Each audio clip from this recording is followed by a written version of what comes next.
Pada abad ke-19, seorang pemikir hukum membuat klaim besar.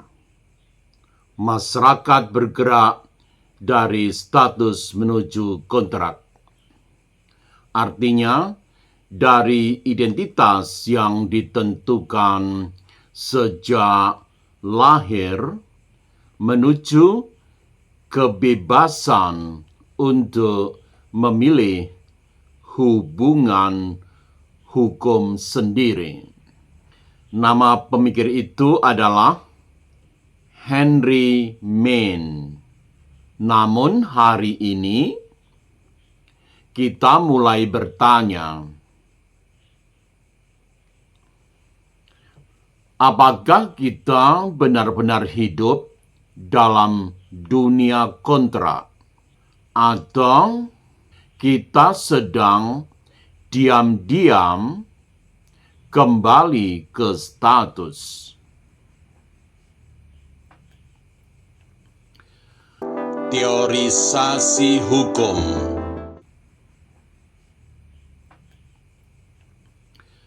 Selamat datang di channel Teorisasi Hukum. Tema hari ini, From Status to Contract and Back Again. Apakah hukum pernah benar-benar bebas? Bagian 1, dari status ke kontrak. Narasi kemajuan. Dalam masyarakat tradisional, posisi seseorang ditentukan oleh status. Misalnya, lahir sebagai bangsawan, sebagai petani, atau sebagai nelayan. Di sini peran sosial sudah ditetapkan, tidak banyak pilihan.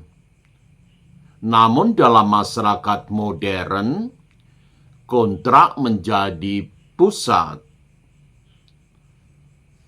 Menyangkut hubungan kerja, transaksi ekonomi, relasi hukum antar individu. Semua didasarkan pada kesepakatan. Kita diposisikan sebagai bebas, bebas memilih, bebas mengikatkan diri. Inilah yang oleh Henry Maine disebut sebagai tanda kemajuan hukum. Bagian 2, ilusi kebebasan dalam kontrak. Apakah kontrak benar-benar bebas? Seorang pekerja yang menyetujui kontrak kerja. Ini suatu situasi. Secara formal, ia setuju. Secara hukum, sah. Namun bagaimana secara sosial? Apakah pekerja tersebut benar-benar mempunyai pilihan? Di sini kritik mulai muncul. Kontrak bisa tampak bebas, tetapi terjadi dalam kondisi yang tidak setara. Yang kuat menentukan syarat, yang lemah hanya menyetujui. Kebebasan formal belum tentu merupakan atau mencakup kebebasan nyata. Bagian 3, kembalinya status dalam bentuk baru. Ironisnya, di tengah dunia yang katanya berbasis kontrak, status justru kembali dalam bentuk yang berbeda. Status ekonomi, status pendidikan, status digital, bahkan yang sifatnya tentu saja algoritmik. Seseorang mungkin bebas menandatangani kontrak, tetapi posisinya sudah ditentukan oleh struktur sosial di sekitarnya.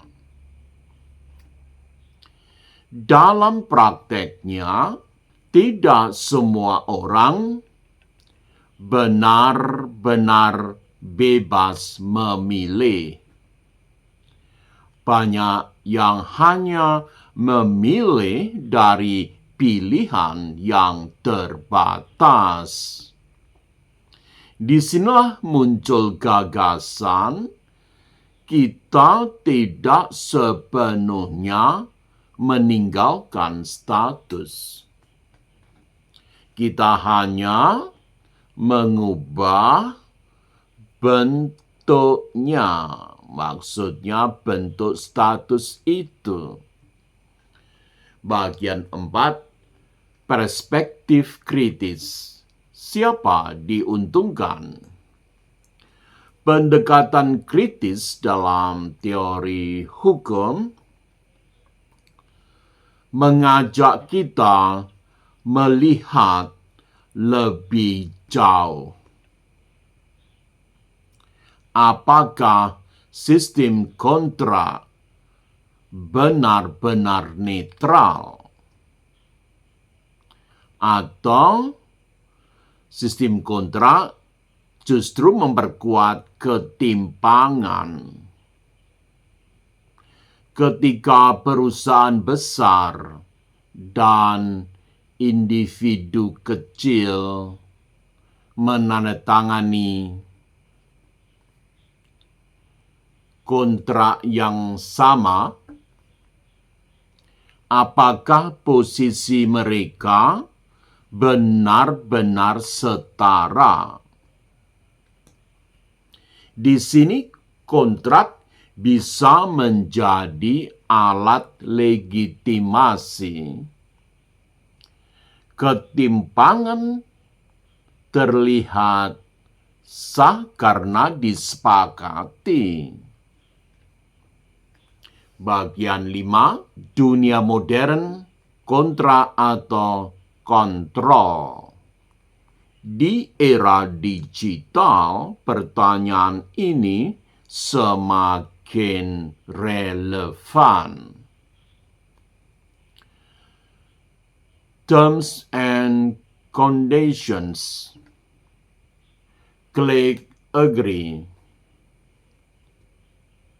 Data pribadi diserahkan. Secara formal, hal tersebut merupakan kontrak.